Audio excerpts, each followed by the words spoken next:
शिवजी ने ही कहा था मार्कंडेय ऋषि के पिता मृकंडू जी को कि आपका बेटा 16 साल की आयु में मर जाएगा।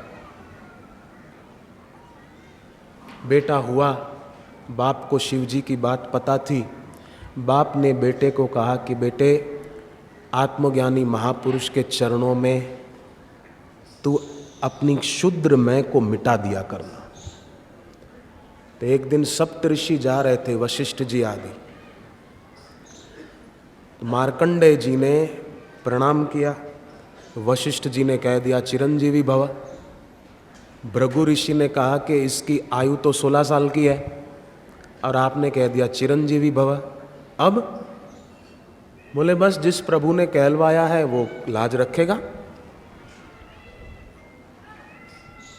बेटे को मार्कंडेय जी को सिखा दिया जप करना।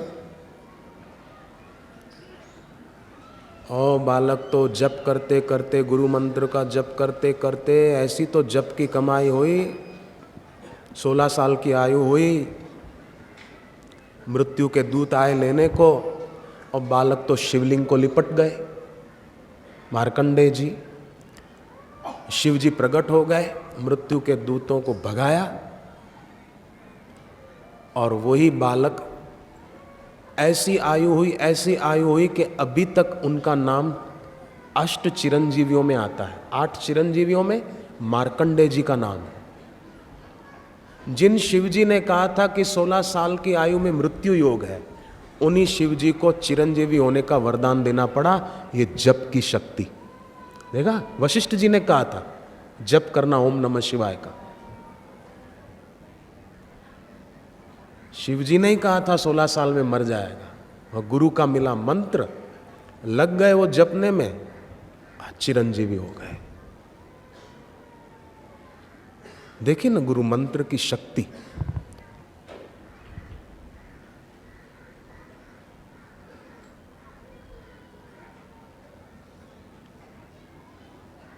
आंख बंद किए बैठा रहे और बोले सूरज उदय नहीं हुआ, नहीं हुआ, नहीं हुआ। आंख तो खोलो।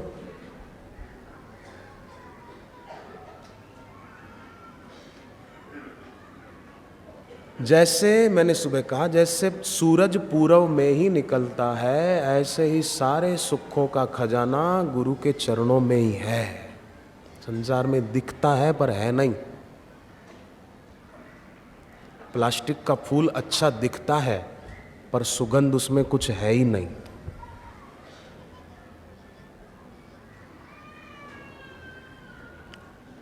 रेत पर बनाए हुए मकान ज्यादा समय टिकते नहीं हैं।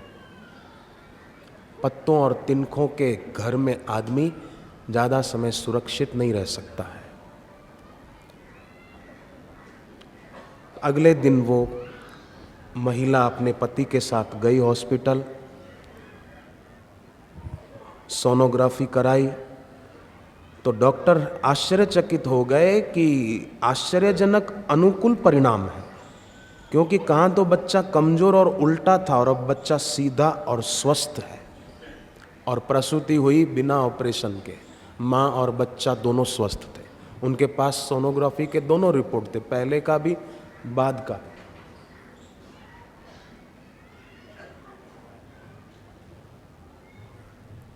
कैसी महिमा है। और कई लोग ऐसे होते हैं कि दुख को ही महत्व देकर दुखी होते रहते हैं। जैसे वो एक बहन जी, अभी बेचारी कोई समस्या होगी तो बोले मेरे को बात नहीं करने देते, क्या करें। अर्जुन ने अपना विषाद भगवान को सुनाया, तो पहला अध्याय विषाद योग, दूसरा अध्याय प्रसाद योग। शांत होकर बैठे, अपना दुख भी ईश्वर को ही सुना दे कि ये दुख है प्रभु, हम आपसे ऐसा तो नहीं कहते कि दुख दूर कर दो, पर इतना जरूर कहते हैं कि सुख का प्रलोभन छुड़ा करके अपने चरणों की भक्ति दे दो, बस।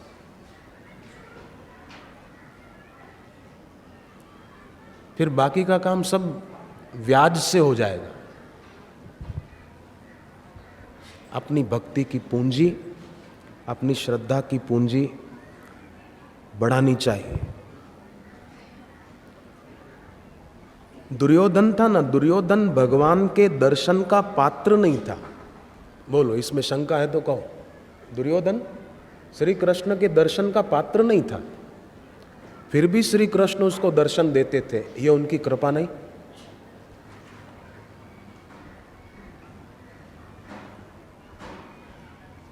हम सब पर भी भगवत स्वरूप गुरुदेव कृपा करके दर्शन देते हैं, अपना समय देते हैं, तो हमको चाहिए कि हम भी थोड़ा, इतनी देखो आप में श्रद्धा की कमी वैसे है नहीं। श्रद्धा भक्ति है तभी तो आते हैं गुरुद्वार, नहीं तो क्यों आते। थोड़ा और ये मिला दिया जाए कि यहाँ जब भी आश्रम के द्वार से में मुख्य द्वार से अंदर आए तो समझ ले कि अब मुझे मौन बैठना है, बोलना नहीं है, बिन जरूरी नहीं बोलना है। और अंदर आना है तो मोबाइल का स्विच बंद करके आना है, क्योंकि ध्यानमूलम गुरु मूर्ति करना है, ध्यानमूलम मोबाइल मूर्ति नहीं करना है।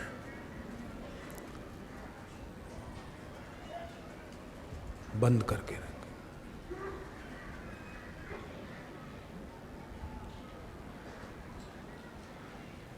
माया का एक दूसरा प्रकार है कि रात को हम स्वप्न देखते हैं नींद में,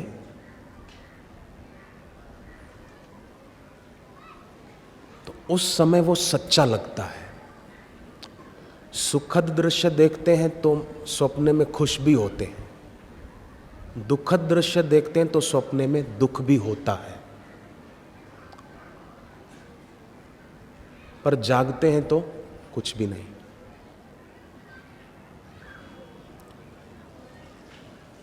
पर जब सपना देख रहे थे तब वो सच्चा लग रहा था, तभी तो सुखी दुखी हो रहे थे ना। ये सबका अनुभव है, इसमें भी कोई ना नहीं कह सकता। जब सपना देख रहे थे तब वही सच्चा लग रहा था, फिर भी वो सच्चा नहीं था। लग तो रहा था पर था नहीं। जब वो सच्चा नहीं तो ये सच्चा लग रहा है, तो ये सच्चा कैसे? ये भी जल्दी से समझ में आए ऐसी बात नहीं है, पर बात सच्ची यही है। जितना जितना व्यक्ति ध्यानमूलम गुरु मूर्ति का अभ्यास करे, उतना उतना गुरु के ज्ञान में भी शिष्य की, साधक की स्थिति होती है। एक बहन ने बताया कि किसी आदमी ने ईर्ष्यावश मेरे ऊपर तंत्र विद्या कराई, मैली विद्या, किसी को पैसे देकर, और इसके परिणाम स्वरूप मैं बहुत दुखी थी और परेशान थी। स्वप्न में मुझे वो तांत्रिक कहता था कि तू बापूजी को छोड़ दे, तो मैं ये कर दूंगा, वो कर दूंगा, नहीं तो तुझ परेशान होती रहेगी, प्रेत तेरे को तंग करेगा। तो जो ही उसने मुझे ऐसा कहा ना, बोले मैंने अपना गुरु मंत्र, मैं स्वप्न देख रही थी, मैंने अपना गुरु मंत्र जप शुरू कर दिया। आँख खुल गई ये दृश्य देखकर। गुरु मंत्र जपते जपते फिर सो गई तो स्वप्न देखा कि बापूजी आए और कह रहे हैं बेटी तू चिंता क्यों करती है। वो बोले कितनी बकवास करे, तूने भगवान नाम की दीक्षा ली और तू जप करती है तो उनका जोर तेरे पर ज़्यादा नहीं रहेगा। तू अंदर से टूटती है, कमज़ोर होती है, इसलिए वो हावी होते। तुम अंदर से टूटो मत, तुम अंदर से कमज़ोर मत हो। हृदय की दुर्बलता तुच्छ है, उसके वश क्यों होते हो।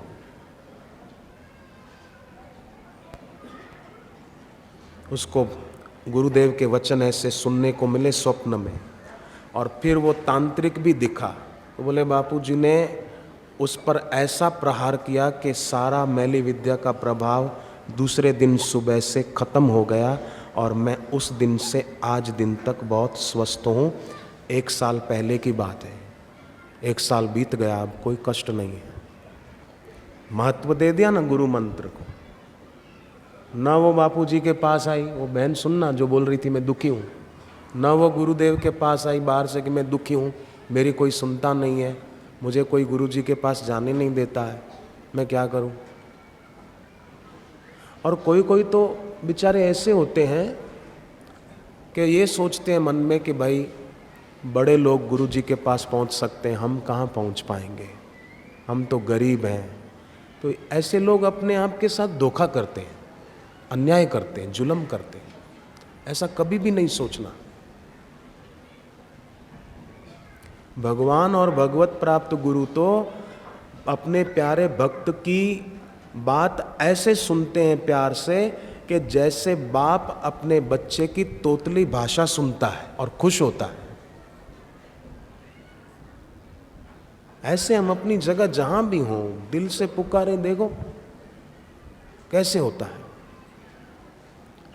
और छोटा बच्चा जब बोलना शुरू करता है ना, 1.5 साल में बोलना शुरू कर देता है ना बच्चा, 1.5-2 साल, बच्चा तोतली भाषा शुरू करता है ना जब पहली बार बोलना, तो माँ बाप कितने राजी हो जाते, सबको फोन करते हैं हमारा बच्चा बोलने लग गया, बोलने लग गया, बोलने लग गया, राजी राजी होते हैं।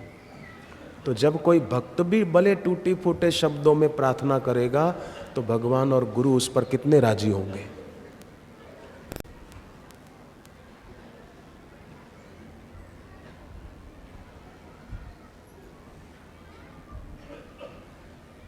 इसीलिए वेद वाक्य है यजुर्वेद का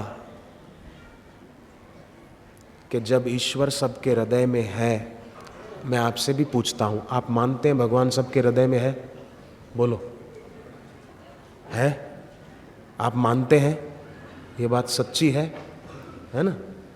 तो भगवान सबके हृदय में है, तो फिर हम अनअधिकृत चेष्टा क्यों करें?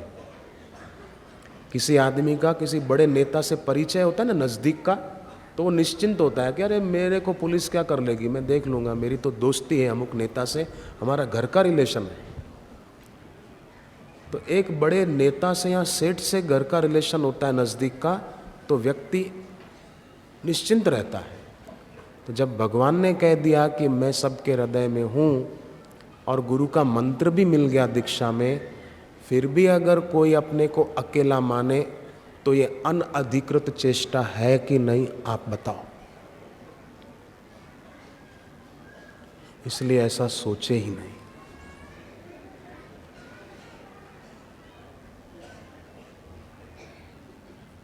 ऐसे विचार जब आए न दीनता हीनता के, तो तुरंत उस समय जीवन रसायन पुस्तक के 2 वचन पढ़े,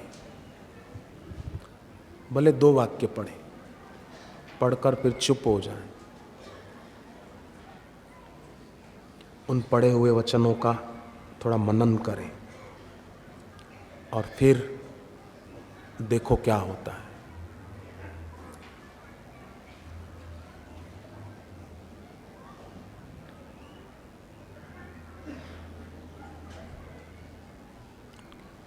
अभी 1-2 मिनट फिर अपनी जीभ ऊपर तालू में लगा दें और थोड़ा मन में जप करें, या जप न करें तो ऐसे ही शांत बैठे।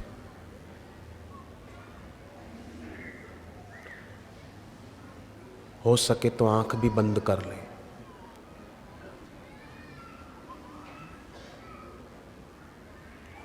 अपनी इंद्रियों की शक्ति को बचाएं।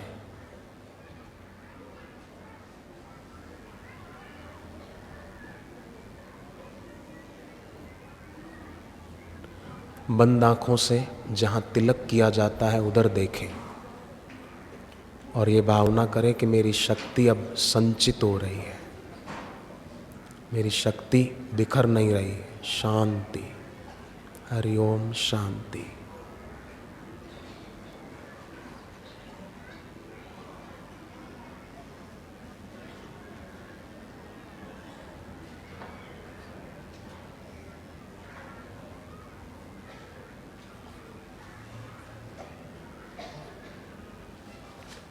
बंद आँखों से ही बीच बीच में एक प्रयोग और भी करें।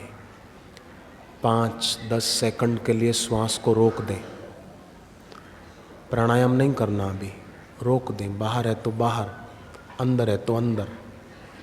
5 सेकंड, 10 सेकंड रोक दें, फिर ले लें।